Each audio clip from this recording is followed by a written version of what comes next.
আলাইকুম। মাশাআল্লাহ আমরা এই কুয়াতে আসছি মদিনা মনোয়ারায়। রাসূলুল্লাহ সাল্লাল্লাহু আলাইহি সাল্লাম মারা যাওয়ার পরে স্বপ্ন যুগে ওনারে দেখানো হয়েছিল যে এইটা আরশে আজিম বেহেশত থেকে পানি আসছে। তো উনি মরার পরে ওনার শেষ গোসলটা এখানেই করানো হয়েছিল। ইনশাআল্লাহ আমরা ভিতরে যাইনি, আমরা পানি পান করবো এবং কিছু পানি নিয়ে যাই ইনশাআল্লাহ। এই পানিটা গোসলের জন্য জান্নাত থেকে পাঠানো হয়েছিল।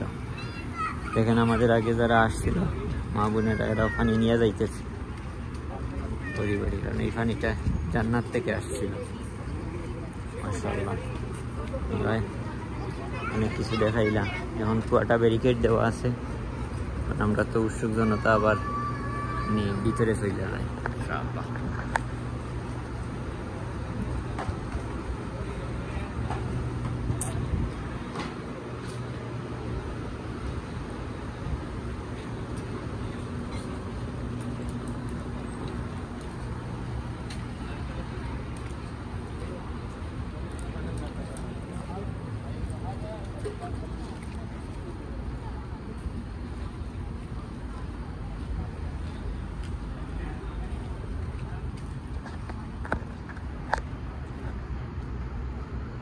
এই কুয়া থেকে পাইপ দিয়ে পানি নিয়ে যাইতেছে।